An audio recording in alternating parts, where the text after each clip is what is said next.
Now this is a story all about how a horse's life got flipped turned upside down, and I'd like to take a minute, just sit right there and tell you how I became a Scottish simp. Just kidding, as if that never happened. Though you'll definitely seem to be. We went from her second anniversary event to her debut event for Dissections 1 and 2. I guess it might also have a few things to do with it being the first ever Arknights event period, but I digress.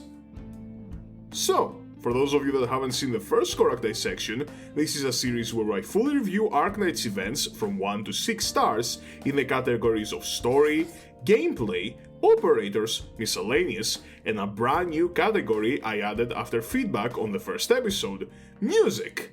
And with this brief introduction out of the way, let's just travel illegally into a third world country to plunder national treasures, all the while being pursued by bounty hunters and having to babysit what is essentially a mentally stunted, well-shaped earthquake. Right into it. Overall, Gatak 2 is a classic treasure hunting journey. The protagonists are looking for the treasure of a dead knight of Kazimierz, presumably left close to the mountain village of Duville. Some protagonists are cheerful, mounted police girl Grani and Rhodes Island powerhouse operator Scotty. Their foes are bounty hunters after the exact same treasure. Now, while simple in appearance, Knight's Treasure introduces one of the first instances of a straight-up sympathetic villain in Arknights, something that will later become pretty much a staple of AK writing. Big Bob absolutely steals the show with a relatively simple concept executed exceedingly well. Plus, Originium Snail lovers automatically get plus 10 likability points in my books, unless your name's Vanilla. While competent enough and a good start, the event overall is nothing to write home about. Scotty is not nearly as fleshed out a character by that point, and Grani is likable enough, if not groundbreaking. For these reasons, I'll give Scotty and the Wednesday Stroll 4 stars in the story department. Sadly, Grani's event falls rather short in this category, if by pure virtue of its sheer unremarkableness. Recycled enemies, no event mechanics, unless you count the half defense styles, which I don't, and boss? Like, I can't even use the subcategories for this one. There is no mechanic, the mobs are recycled base game enemies, and the boss is essentially a souped up base game enemy with all stats turned up to 11. I'm sorry, but I can't give Treasure Knights any higher than 2 stars in this category. It avoids 1 star by sheer virtue of it being the first major Arknights event, and deserving at least some slack in that department. Alright, this one's a bit of a mixed bag. Scotty is rather lackluster strength-wise, and her talents are honestly baffling given her role in the game and how few units she synergizes with. The Abyssal Hunters roster has expanded recently, but back then it was only her and Spectre. Despite that, her skill 2 provides a very fun pseudo-assassin playstyle that will later be used by Surtur to completely job her. That's gonna sting. I mean, imagine someone copying your B+ homework and elevating it to the level of an academic thesis. Yikes. Grani is a standard enough 1-block vanguard with a rather unorthodox focus on defense. As a total, she can best be described as neat. Nightmare is a caster with a very interesting concept. Unfortunately, her lack of much in-game strength and the fact she can only pick 1 skill per any given operation stops it from being more than just an interesting concept. Behind is a brawler archetype and a JoJo reference. Need I say more? She's kinda weak when it comes to in-game strength, but hey, always a joy to have around. But stop the presses! What is that? Indeed, dear viewer, it was back when Hyperbrief still gave a shit about 3 stars. Thus, Midnight and Catapult were added to the standard banner.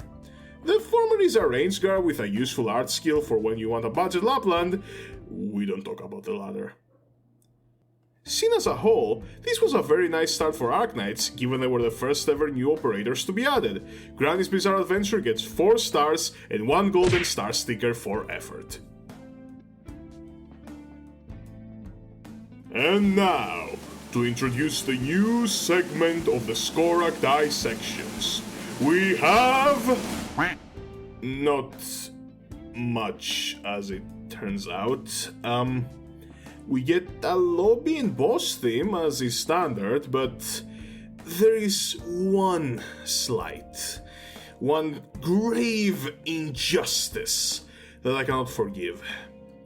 Skadi and Grani, the show, is the only Arknights event to reuse music from the main game. Thus, I need to ask it to step out of the kitchen and hand its apron. It's sad, but it's necessary. I'm sorry, Treasure Planet, you will never cook again. Wait, what were we talking about again? Oh yeah, 2 stars. Once again, it gets a pity star for being the first major event. The most useless category. How I missed you. And especially for this event, we really don't get much. Original Prime skins get introduced, and a nice pizza-themed furniture theme also makes its appearance. It's cozy and pioneers a few mainstay features, but with only this I cannot give it more than 3 stars. But what if, and hear me out here, the event itself is a miscellaneous feature? Think about it. Miscellaneous is the section of the show where we dissect new updates in the event brought to Arknights and don't fit into the above categories. Grani and the shiny things is in itself a new feature that didn't exist in Arknights and practically shaped how new content drops would be handled from now on, game-wide. My god. But if the entire event is a miscellaneous feature, does that mean new chapter drops are miscellaneous features to the main game? Is Arknights in its entirety a miscellaneous feature to the world of gacha game? Are gacha games miscellaneous features to gaming as a whole? 7. This event gets 7! 7 stars! 7! It gets 7!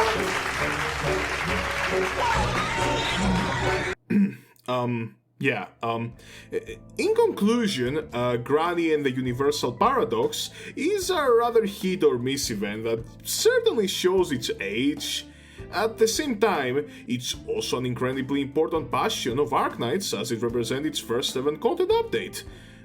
Taking all that into account, I give Arknights, Grani, and the Knight's Treasure 4 stars and 1 golden sticker for effort. It's gonna be a mantelpiece of the Skorak archives for years to come. And now excuse me as I gotta go in the corner to have an existential crisis. Later! Hello everyone and thank you for watching another Skorak dissection. As always, the Patreon link is up on the screen if you want to support my gacha addiction, and if you want to stay in touch, the Discord link is down in the description. So, have a nice day, and as always, I'm watching you.